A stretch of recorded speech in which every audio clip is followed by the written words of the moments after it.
जब भगवान श्री राम ने रावण का वध किया तो अपने अनुज लक्ष्मण से कहा कि जाकर धर्म और नीति की शिक्षा रावण के पैर की तरफ जाकर उसे प्रणाम करके ग्रहण कर।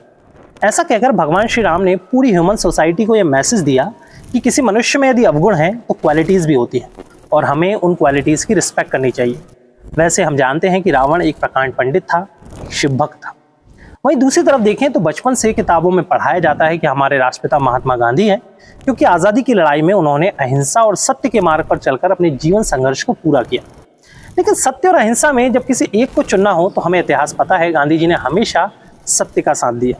जब पूरी दुनिया में सेकेंड वर्ल्ड वॉर चल रहा था तब उन्होंने भारतीयों को ब्रिटिश सेना में भर्ती होने और युद्ध में जाने के लिए कहा। यानी अहिंसा के बावजूद उस समय उन्होंने सच्चाई और कर्तव्य को ज़्यादा अहमियत दी। ये बातें मैं इसलिए कह रहा हूँ क्योंकि हमें भी उस ज्ञान से बचना चाहिए जो हमारे कानों और आंखों में बिना रिसर्च के पड़ता है और हम सिर्फ रील देखकर उसे शेयर कर देते हैं बिना ये सोच समझकर कि उसके पीछे का सर और पैर क्या है। सिर्फ आकर्षित होकर लोगों की बातों में आकर बिना रिसर्च के ये कह देना कि रावण को राम ने मारा और गांधी को नाथूराम ने। ऐसे मीम्स का समर्थन करना ये गलत है। तिथि के हिसाब से आने वाला त्यौहार दशहरा और तारीख के हिसाब से आने वाली गांधी जयंती महज एक संयोग है।